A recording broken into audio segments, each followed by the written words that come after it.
Malaya yang berusaha Dr. Azmil bin Zainal Abidin, pensyarah Jabatan Akidah Pemikiran Islam selaku moderator wacana Ilmu Kalam 2017, yang dihormati Tuan Guru Haji Zulkifli bin Ismail, Mudir Pondok Baitul Qura wal Fuqaha, Barisan Pensyarah Akademi Pengajian Islam Universiti Malaya. Seterusnya, para pelajar dan hadirin dan hadirat sekalian yang dirahmati Allah sekalian, selamat datang kami ucapkan kepada semua ke wacana Ilmu Kalam 2017. Tradisi Ilmu Kalam dalam mendepani ideologi moden, anjuran Jabatan Akidah dan Pemikiran Islam Akademi Pengajian Islam Universiti Malaya. Untuk makluman hadirin dan hadirat sekalian, wacana pada malam ini adalah berkupasan berdasarkan buku Ancaman Bahaya Sekularisme dan bakal dikupas secara lebih mendalam oleh Tuan Guru Haji Zulkifli bin Ismail, yang juga merupakan mudir di Pondok Baitul Qura wal Fuqaha, dan turut serta dalam perbincangan pada malam ini adalah Dr. Azmil bin Zainal Abidin selaku moderator wacana pada malam ini. Kalau pergi Tanjung Keramat anak manis jangan diangkat. Bersama kita memohon rahmat, moga majlis mendapat berkat. Hadirin sekalian, bagi meneruskan majlis pada malam ini, majlis menjemput Saudara Muhammad Ashraf Akhimullah bin Abdullah bagi mengimamkan bacaan doa. Majlis mempersilakan.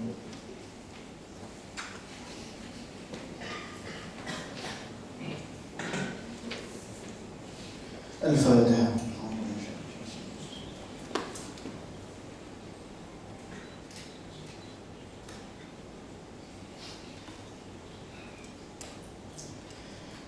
أعوذ بالله من الشيطان الرجيم. بسم الله الرحمن الرحيم. الحمد لله رب العالمين، والصلاة والسلام على أشرف الأنبياء والمرسلين وعلى آله وصحبه أجمعين. Allahumma ya karim ya rahim, hanya padamu ya Allah kami panjangkan kesyukuran atas segala rahmat dan berkat-Mu. Bersempena dengan majlis kami pada malam ini, kami memohon inayah dan taufik-Mu. Kurniakanlah kesejahteraan dan kebahagiaan kepada kami. Bukakanlah hati-hati kami supaya dapat mengisi ilmu pengetahuan yang berguna untuk agama, bangsa dan negara. Ya fa'alu lima yurid, kami mohon kepadamu ya Allah agar Engkau berkati dan memayungi majlis ini dengan limpahan rahmat dan kasih sayang-Mu. Semoga segala usaha kami dalam menjayakan majlis ini dapat mendapat keridhaan dan hidayah-Mu. Ya Fattahu ya Alim, sesungguhnya kami berkumpul kerana-Mu ya Allah. Kami berkumpul untuk mengukuhkan lagi hubungan silaturrahim antara kami, demi memberi sokongan ke arah meningkatkan lagi prestasi dan martabat jabatan kami, Jabatan Akidah dan Pemikiran Islam ya Allah. Ya Allah, ya Zal Jalali wal Ikram, kami mohon kekuatan dari hadrat-Mu ya Allah, supaya kami yang hadir pada malam ini diberikan kekuatan untuk melaksanakan kebaikan dan kebajikan di jalan-Mu. Dan kami memohon perlindungan agar dijauhkan daripada segala keburukan dan kemurkaan-Mu ya Allah. ربنا عليك توكلنا وإليك أنبنا وإليك المصير. ربنا آتنا في الدنيا حسنة وفي الآخرة حسنة وقنا عذاب النار. صلى الله على سيدنا محمد وعلى آله وصحبه وسلم والحمد لله رب العالمين.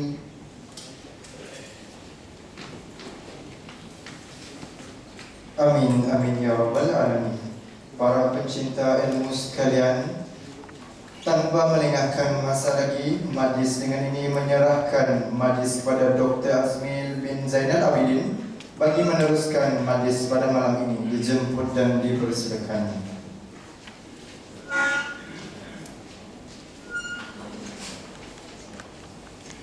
Assalamualaikum warahmatullahi wabarakatuh. Alhamdulillahi rabbil alamin, wassalatu wassalamu ala asyrafil anbiya'i wal mursalin wa ala alihi washabbihi ajma'in.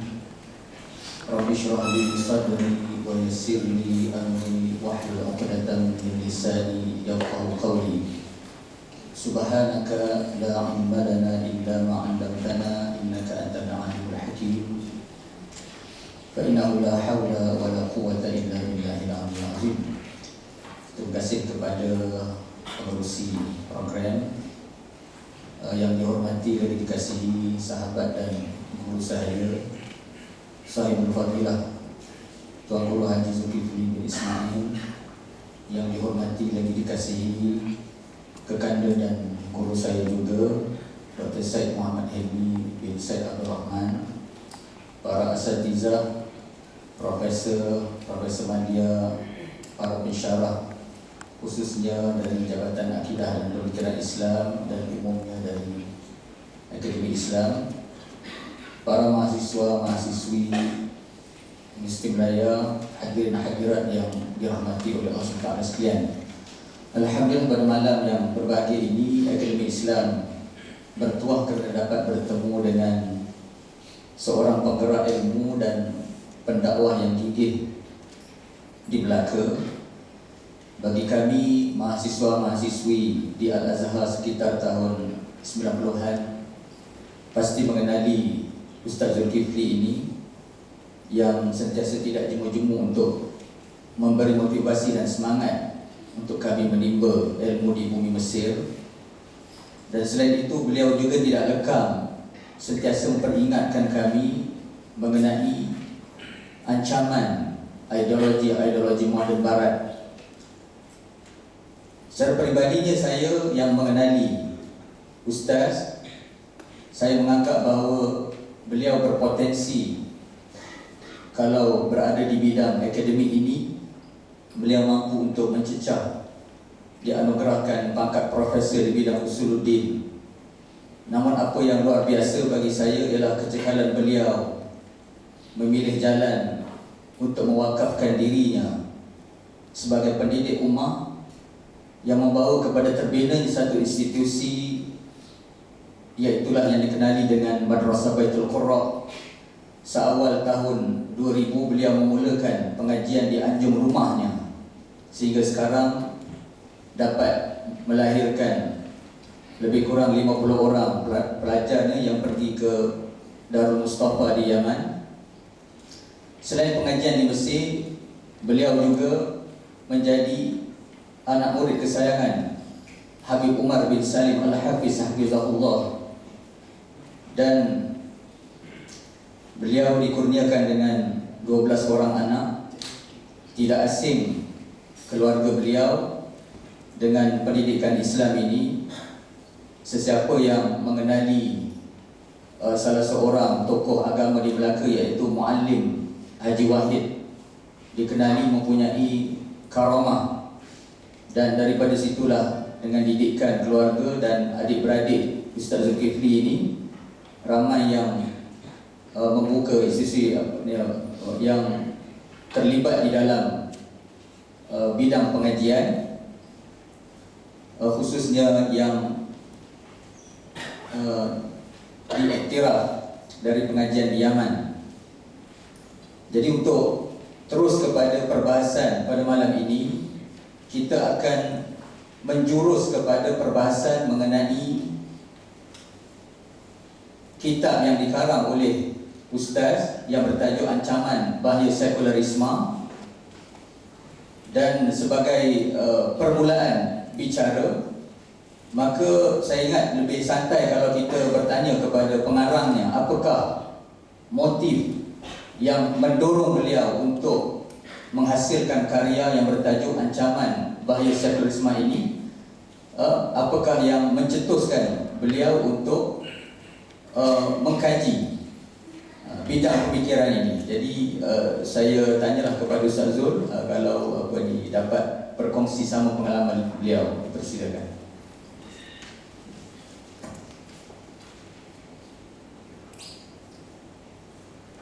Assalamualaikum warahmatullahi ta'ala wabarakatuh. Bismillahirrahmanirrahim. Alhamdulillahi rabbil alamin. Wabihi nasta'in ala umur dunya wad din. Wa sallallahu wa sallama ala qudwatina Sayyidina wa habibina wa syafi'ina wa zukhrina Muhammadin al-amin wa ala alihi at-tayyibin wa ashabihi al-muslimin ajma'in. Rabbi shrah li sadri wa yassir li amri واحلل عقدة من لساني يفقه قولي اللهم أرنا الحق حقا وارزقنا اتباعه وأرنا الباطل باطلا وارزقنا اجتنابه برحمتك يا أرحم الراحمين. سبحانك لا علم لنا إلا ما علمتنا إنك أنت العليم الحكيم ولا حول ولا قوة إلا بالله العلي العظيم. أما بعد. Yang saya hormati akhuna al-mukarram al-fadil Dr. Azmin Zainal Abidin, yang saya muliakan, yang berbahagia sahib al-fadilah Dr. Said Muhammad Hilmi bin Said Abdul Rahman, yang saya muliakan tuan-tuan guru yang mendidik para mahasiswa dan mahasiswi di Akademik Islam dan Universiti Naya, yaitu para profesor media, para asatidzah yang dirahmati Allah, yang saya cintai, seluruh anak-anak, putra-putri, mahasiswa dan mahasiswi sekalian. Pertamanya saya ingin mengucapkan jazakumullah khairan katsiran di atas jemputan yang diberikan kepada saya pada malam ini, yang saya anggap sebagai suatu peristiwa yang sangat penting dalam hidup saya. Diberi peluang untuk menerangkan serba sedikit berkaitan buku ancaman bahaya sekularisme dan berkongsi dengan apa yang terkandung di dalamnya adalah merupakan cita-cita setiap pengkaji dan penulis.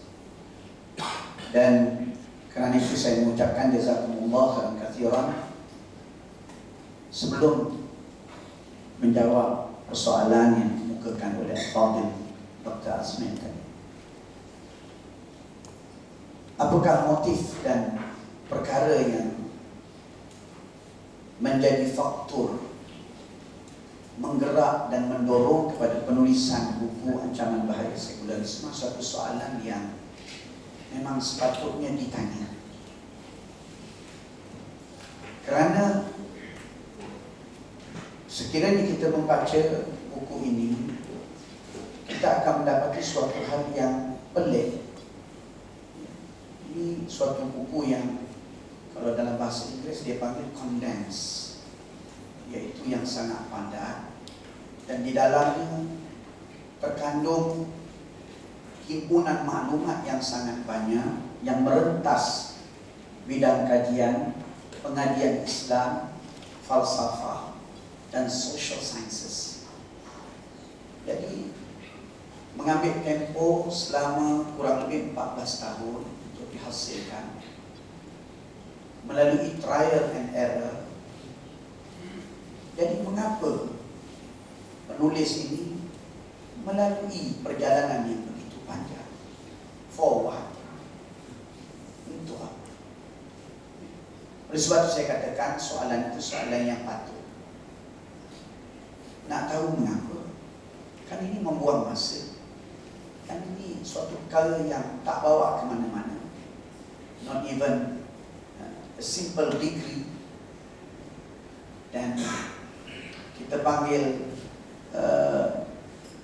ianya adalah satu penulisan yang kita katakan penulisan yang hatta dari sudut penilaian akademiknya tidak memenuhi standar yang diperlukan. Jadi mengapa? Sebab itu saya terima kasih soalan itu ialah kerana setelah keluarnya buku yang ditulis oleh Dr. Kasim Ahmad yang mempertikaikan hadis sebagai sumber rujukan yang kedua di dalam Islam, dan saya mengikuti jawapan-jawapan yang diberikan oleh cendekiawan-cendekiawan dan agamawan pada masa itu, saya merasa tidak puas hati. Saya merasa kecewa kerana jawapan-jawapan itu berada di luar konteks. Jadi Qasim Ahmad menolak hadis kerana menganggap hadis itu adalah ciptaan dan rekaan ulama. Dan beliau berkali-kali menegaskan bahawa penolakannya itu adalah berasaskan kepada kajian yang rasional dan saintifik. Jadi dia mengulanginya berulang-ulang kali di dalam perbincangannya dengan cendekiawan Islam, antaranya yang dianjurkan oleh Abin, bahawa dia menulis bukunya berdasarkan kajian yang rasional dan saintifik. Rasional dan saintifik. So many times he repeated the words. Jadi apabila begitu, jawapan-jawapan yang diberikan oleh agamawan dan para cendekiawan tersebut ditolak begitu saja. Jadi saya merasakan satu tanggungjawab untuk mencari jawapan yang memuaskan hati saya, ianya dapat membongkar kepalsuan buku atau rumusan yang dibuat oleh Qasim Ahmad dalam menolak hadis sebagai sumber rujukan dalam perundangan Islam. Dan the journey is a very long journey. It took my precious years of my life. Tapi kerana nak jawab itu, mesti jawab, mesti, tak boleh dibiarkan begitu, kerana ini akan menjadi bahaya yang besar kepada generasi muslimin sekiranya seseorang yang berfikiran demikian dalam menolak hadis tiba-tiba tak ada satu jawapan yang benar-benar mencabar rumusan beliau itu. Dan kerana itu, berdasarkan trial and error, maka buku ini akhirnya alhamdulillah dapat dihasilkan ketika belajar di universiti. Dan I was absorbed, kita panggil, betul-betul tenggelam di dalam cita-cita menghasilkan buku ini, and even lost in my pursuit, di dalam usaha saya untuk mencapainya. Wallah. Ustaz, jadi bila Ustaz bersemangat untuk memecahkan persoalan itu, apakah persiapan dan persediaan Ustaz untuk mencabar diri Ustaz supaya dapat menjawab dengan tuntas pengeliruan yang ada? Tidak cukupkah dengan jawapan-jawapan kritikan semula kepada Dr. Qasim Ahmad? Jadi mungkin Ustaz merasakan perlu mencari satu tapak yang menjadi kerangka jawapan kepada masalah pemikiran itu. Ya. Jadi macam Ustaz sebut tadi bahawa trial and error, dia ambil masa 14 tahun mula daripada tingkatan 6 bawah. Jadi Ustaz masuk perpustakaan, keluar perpustakaan, even curi masuk perpustakaan USN.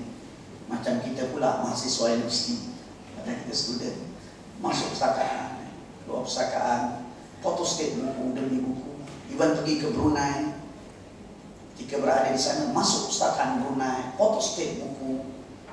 Jadi daripada tempoh yang agak lama itu, dengan bacaan-bacaan terhadap bidang-bidang sosiologi dan antropologi, dan bacaan yang berkaitan tentang ilmu-ilmu keislaman, bila baca dan sebagainya. Dan untuk makluman, Ustaz boleh baca sikit-sikit bahasa Inggeris itu kerana Ustaz ditakdirkan Allah Ta'ala tinggal bersama dengan an Irish Muslim for 5 years. That was when I was a student in Kelantan. So my father wanted me to master English at the same time Arabic. So he put me in Ma'had al-Muhammadi. Instead of staying with the students there, he put me to stay with an Irish Muslim who has a boarding school and an international school in Kota Baru.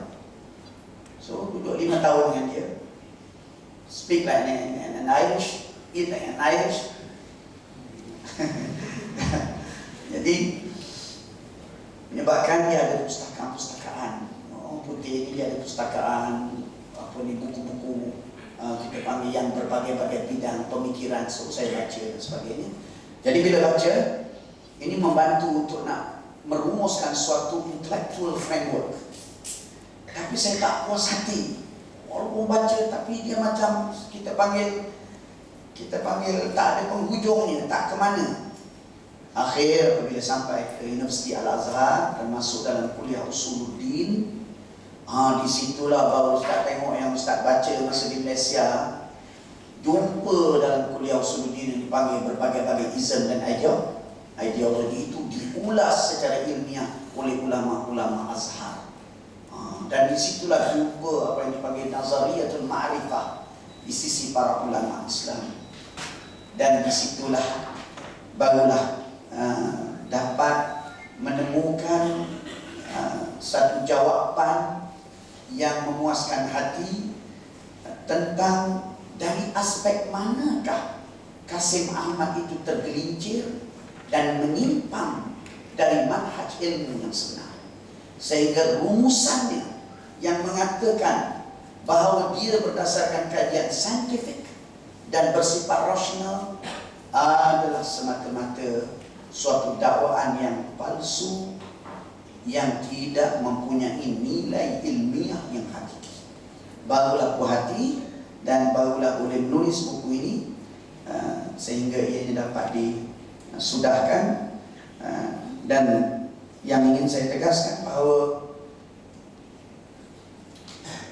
dengan berpandukan kepada ilmu kalam yang telah disusun oleh ulama-ulama Islam, barulah ketika itu kita dapat melihat dengan jelas, dengan terang, di manakah kesilapan yang dilakukan oleh pendukung-pendukung teori-teori barat dan ideologi-ideologi semasa dan pengikut-pengikut orientalis dalam menolak hadis Rasulullah sallallahu alaihi wasallam dan dalam membukakan pemikiran ideologi itu sebagai alternatif. Jadi itu sebab tajuk tradisi ilmu kalam dalam mendapati ideologi moden ini sangat penting, kerana ia menyingkap kepada kita bahawa sesungguhnya kita ada suatu tradisi keilmuan yang sangat hebat, tetapi kita mengabaikan potensinya di dalam menjadi suatu neraca yang menimbang seluruh pemikiran barat dan menunjukkan di manakah kebatilan dan kesilapannya, dan mendedahkan bahawa sesungguhnya Islam itulah yang terbaik dan ajarannya itulah yang tertinggi, dan bahawa sesungguhnya ialah yang paling ilmiah, ialah yang benar-benar bersifat ilmiah. Jadi ini hanya dapat disedari apabila kita bertolak dengan manhaj ilmu kalam. Tapi kalau kita bermula dengan rasionalisme untuk menolak rasionalisme, tak boleh. Bermula dengan pragmatisme untuk menolak pragmatisme, tak boleh. Bermula dengan ideologi dan pemikiran barat untuk menolak ideologi dan pemikiran barat. We are going, kita panggil dalam satu pusingan yang dipanggil oleh Profesor Said Naqib Al-Atas sebagai tragedi, satu tragedi yang kita tak akan menemui jalan keluar. Dia panggil macam orang masuk di dalam gua Barqub yang ada di Yaman. Bila masuk, jumpa ada beberapa pintu. Masuk pintu tu ada lagi beberapa lubang gua. Masuk lubang gua tu lagi beberapa lubang gua. Akhirnya tidak menemui jalan keluar kalau tidak ada tali yang diikat daripada luar, daripada dalam hal ini, dalam konteks ini yang berdasarkan kepada wahyu Allah Subhanahu wa ta'ala. Dan ilmu kalam itu adalah ilmu yang bersumberkan daripada wahyu Allah Subhanahu wa ta'ala sebagai landasannya. Sebab itu keberkatannya itu sentiasa segar dan sentiasa relevan sehingga ke zaman kita ini. Ustaz, jadi kitab ni dia bukan membahaskan gambaran pertentangan Islam dan sekular secara juz'i ataupun secara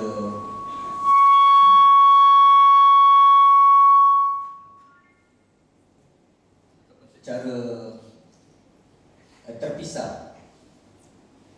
Sebaliknya kitab ini mempunyai asas perbahasan yang menekankan kepada aspek epistemologi. Apakah bentuk pertembungan epistemologi Islam dan Barat, dan epistemologi Islam itu dimanfaatkan seoptimumnya oleh pendekatan tradisi ilmu kalam. Kita lihat dalam pendahuluan kitab-kitab ilmu kalam menekankan mengenai hukum akal, hukum syarak dan hukum adat.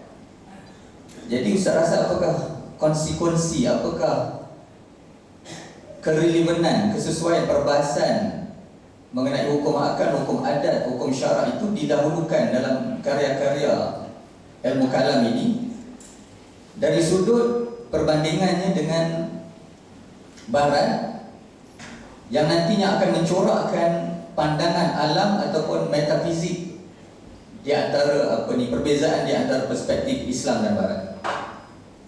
Ya, jazakallah. Mudah soalan tu. Profesor dia yang boleh jawab. Tapi Ustaz cubalah jawab setakat yang Ustaz mampu. Macam Ustaz sebut tadi, Kasim Ahmad kata, dia kajian yang bersifat rasional dan bersifat saintifik. Maka dalam nak menolak dan mematahkan hujahnya, maka persoalan rasionaliti dan saintifik itu perlu dihuraikan dan perlu difahami dengan sejelas-jelasnya. Maka begitulah juga di dalam zaman yang lampau di kalangan ulama-ulama ilmu kalam dan ilmu tauhid yang berdepan dengan ahli-ahli falsafah yang berhujah secara akliyah sehingga melampaui batas kemampuan akal. Maka ulama-ulama Islam sebelum mereka menghuraikan secara terperinci kekeliruan dan kelemahan penghujahan yang digunakan oleh golongan yang mendukung ahli falsafah di zaman mereka, telah mengkaji dengan mendalam mengenai akal itu dan juga batas-batas akal sebagai sumber ilmu pengetahuan. Jadi dalam hal ini, kalau kita melihat ya, antara sebab yang menyebabkan ramai anak-anak muda seperti di zaman itu terperangkap dengan penulisan Kasim Ahmad, kerana dia kata dia rasional dan saintifik. Jadi dia memberikan suatu gambaran yang sangat positif terhadap bukunya dan terhadap kesimpulan yang diambil. Maka apabila anak-anak muda ini tidak dipersiapkan dengan suatu gambaran yang jelas tentang pendirian keintelektualan Islam, sikap Islam terhadap akal, dan apakah dia rasionaliti Islam berbanding dengan rasionaliti yang diseru oleh Kasim Ahmad, atau adakah rasionaliti itu hanya dalam bentuk dan form yang disebut oleh Kasim Ahmad dan oleh tokoh-tokoh liberal dan sekular, ataukah sebenarnya rasionaliti itu sendiri adalah bersifat sebagai unsur yang dipengaruhi oleh suasana dan persekitaran dan peringkat sejarah manusia. Jadi dalam hal ini, perkara ini kena jelas. Karena apabila tidak jelas, maka datang begitu ramai seperti Kasim Ahmad yang akan menawarkan ideologi yang digital semula. Sama ada sosialisme, sama ada komunisme, sama ada pragmatisme, eksistensialisme dan sebagainya. Oleh kerana ideologi-ideologi ini, dia mengemukakan pandangan-pandangan sama ada yang bersifat makro dan mikro, sehingga mereka yang mendengarnya tanpa persiapan maka akan tenggelam dengan perbahasannya dan menjadi kagum dan akan mengikuti idea-idea tersebut.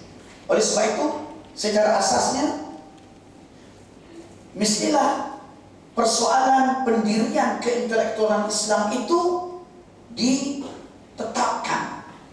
Dan dalam hal ini juga disentuh dalam buku yang ada di hadapan, yaitu menerangkan bahawa sesungguhnya Islam tidak menolak akal dan tidak memandang negatif ataupun mengurangkan kedudukan akal itu, tidak. Sebab ini Islam meletakkannya pada tempatnya dan memuliakan akal, sehingga ianya adalah merupakan salah satu daripada syarat seorang itu menerima taklif daripada Allah. Mestilah dia itu berakal. Akan tetapi Islam tidak melihat akal seperti Barat, yang melihat akal itu dalam kerangka yang materialistik, yaitu akal itu dilihat hanyalah sebagai alat untuk memahami perkara-perkara yang fizikal, perkara-perkara yang dapat ditanggap oleh panca indera manusia. Maka berdasarkan pengalaman akal terhadap perkara-perkara yang boleh ditanggap oleh panca indera manusia ini, dilihat itulah dia yang menjadi sebagai kayu ukur sesuatu itu sebagai bersifat rasional. Tetapi sekiranya ia keluar daripada batas-batas yang ditangkap oleh panca indera manusia, maka perkara itu dianggap sebagai irrational. Jadi penggunaan akal di kalangan masyarakat Barat itu bersifat materialistik, berbeza dengan penggunaan akal di dalam Islam. Islam membawa penggunaan akal itu sehingga ke ufuknya yang tertinggi. Maka akal itu perlulah sampai kepada peringkat menyingkap kebesaran Allah Subhanahu wa Ta'ala sebagaimana yang ditunjukkan Allah di dalam Al-Quran. Maka sebagai contoh Allah menyebut di dalam Al-Quran, wasi'a kursiyyus samawati wal ardh. A'udzu billahi minasyaitonir rajim. Wasi'a kursiyyus samawati wal ardh.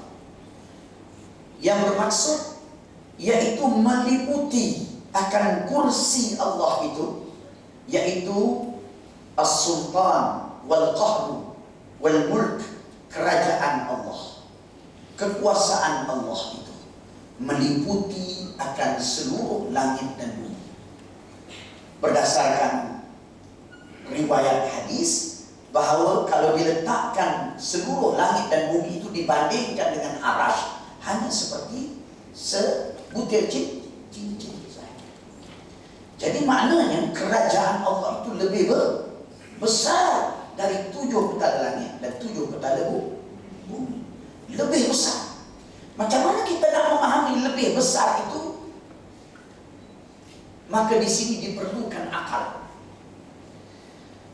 Kita lihat bahawa ahli sains mengatakan ada planet yang cahayanya atau bintang yang cahayanya sampai kepada kita mengambil masa 50 tahun cahaya. 50 tahun cahaya, sebagaimana yang disebut 1 minit atau 1 saat bersamaan 300,000 kilometer. Jadi kalau 50 tahun cahaya, kita ukurlah berapa trilion kilometer. Tapi itu kata ulama hanya baru sebahagian dari langit yang pertama. Itu baru sebahagian daripada langit yang pertama. Belum habis lagi. Jadi maknanya besarnya kerajaan Allah itu dapat digarap oleh golongan yang berakal, golongan yang berilmu, sehingga tersingkap kepadanya makna dan maksud yang ingin disampaikan oleh Allah, yaitu agar manusia mengagungkan Allah dan membesarkan Allah Subhanahu wa Ta'ala, kerana kekuasaannya itu adalah kekuasaan yang tidak ada batasnya. Jadi ini dengan akal. Sebagai contoh lagi, di dalam surah Yasin yang kita baca, innama amruhu idza arada syai'an an yaqula lahu yang menyebut bahawa sekiranya Allah berkehendak berbuat sesuatu, memadai Allah mengatakan kun fayakun. Jadi ulama tafsir mengatakan fa'il ta'qib, iaitu menyusul.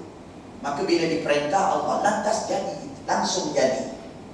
Allah memaksa kejadian dengan kehendaknya dan kuasanya berlaku dalam sekelip mata dan lebih pantas. Jadi kata Al-Imam Syarawi rahimahullah ta'ala, ini menggunakan akal. Bahawa kalaulah sebuah kilang itu melahirkan kereta dalam tempoh setahun 20,000 biji kereta, sudah tentu kilang ini menggunakan tenaga yang sangat banyak dan juga pekerja-pekerja yang mahir, mesin dan sebagainya. Sebab kalau buat dengan tangan mustahil 20,000 biji setahun. Handmade takkan jadi begitu. Kemudian kalau dikatakan bahawa ada sebuah kilang yang boleh mengeluarkan 20,000 biji kereta dalam tempoh 6 bulan, maka kita spontan akan memahami bahawa kilang yang kedua ini lebih baik, lebih canggih, menggunakan kuasa yang lebih banyak dan tenaga yang lebih pakar. Kemudian kalau ada kilang yang boleh keluarkan dalam masa sebulan 20,000 biji kereta, sudah tentu dah ianya lebih hebat daripada kilang yang kedua dan yang pertama. Allah menyebut bahawa Allah menjadikan alam ini dalam sekelip mata saja. Allah berkuasa untuk menjadikannya. Maka bila Allah berkehendak kun fayakun, maka kita dapat menggambarkan bagaimana dahsyatnya Allah itu, kekuasaannya, ilmunya, kehebatannya, sehingga dia boleh memaksa kejadian yang kompleks dalam sekelip mata atau lebih pantas daripada itu. Ini memerlukan akal untuk kita memahami. Maka Al-Quran itu bagi mereka yang menggunakan akal akan dapat memahami dan tersingkap kepadanya kebesaran dan keagungan Allah. Ini ufuk yang tertinggi yang dibawa oleh Islam dalam penggunaan akal, bukan semata-mata daripada aspek fizikal, materialistik, dari aspek kebendaan. Akal digunakan untuk mencipta alat-alat tertentu atau mesin-mesin tertentu atau karya-karya tertentu hanya dalam aspek yang bersifat materialistik sahaja. Maka ini perbezaan antara Islam dan Barat atau ideologi-ideologi tersebut dalam pendiriannya dan penggunaannya terhadap akal. Ini kita kena faham. Mana sekiranya mana-mana ajaran yang mendakwa bahawa ia berdasarkan rationality, ia berdasarkan scientific, tetapi tidak membawa kepada mengagungkan Allah, maka ia adalah ajaran yang palsu. Ia gagal menggambarkan potensi akal yang sebenar, dan ia adalah merupakan suatu pendirian akliyah, keintelektualan yang menjadi pegangan kepada seluruh ideologi sekular di zaman ini. Oleh sebab itu, kita sebagai mahasiswa dan mahasiswi universiti perlu paham, dan kemudian tidak boleh teruja dengan ideologi dan pemikiran Barat ini. Dan kita perlu memahami bahawa pendirian Islam terhadap akal itu menegaskan walaupun akal itu dimuliakan oleh Islam, tetapi ia terbatas. Sebagaimana seluruh manusia kemampuannya terbatas, begitulah akal. Khuliqal insanu dha'ifa, manusia dijadikan lemah. Ulama-ulama Islam dalam nak menerangkan terbatasnya akal, bukan buat kerja seminggu, bukan buat kerja 2 minggu, buat kajian bertahun-tahun. Ini amanah ilmu di kalangan ulama yang sangat hebat. Kerana itu hasil karya mereka segar sampai ke zaman kita. Seperti Imam Al-Ghazali, dia nak beritahu ahli falsafah ini tak betul, maka dia membuat kajian terhadap falsafah dan membaca falsafah. Selama setahun dia mendalami falsafah. Dengan begitu mendalam, sehingga dia mengetahui zulumat, kegelapan falsafah itu. Buat kajian, membaca karya-karya ahli falsafah, dan akhirnya dia mengeluarkan bukunya yang bertajuk Tahafidil Falasifah. Yang buku itu berjaya membongkar kepalsuan ahli falsafah. Ini contoh amanah ilmu yang dipegang oleh para ulama. Imam Al-Ghazali masa itu dah jadi profesor yang membimbing 300 orang murid-murid yang hebat-hebat dalam madrasah An-Nizamiyah. Jadi ini amanah ilmu ini perlu ada pada kalangan mahasiswa dan mahasiswa. Kecintaan kepada ilmu, kerana ilmu itu memandu manusia, maka memberi hak kepada ilmu. Saya ingat Imam Abdullah Al-Haddad rahimahullah ta'ala, ketika dia menulis bukunya Sabilud Dikar, nak cerita peringkat umur insan. Bila dia nak cerita peringkat umur insan 50 tahun ke atas, masa itu dia muda lagi, dia stop buku sehingga dia menjadi tua. Barulah dia menulis dengan cukup memahami pengalaman ketika tua dan menerangkan di dalam bukunya persiapan amalan yang perlu dibuat oleh mereka yang menepasi usia 50 tahun ke atas. Ini amanah ilmu. Kehebatan ulama-ulama Islam. Oleh itu, yang pertama, bahawa pendirian Islam terhadap akal ianya adalah pendirian yang melihat akal itu mempunyai ufuk yang lebih jauh melampaui daripada batas-batas yang bersifat fizikal dan material. Kemudian akal itu adalah lemah. Dan yang ketiga, bahawa apa yang disebut sebagai rationality atau rasional, mari kita kembali kepada pemikiran yang rasional, kita mesti bersifat rasional.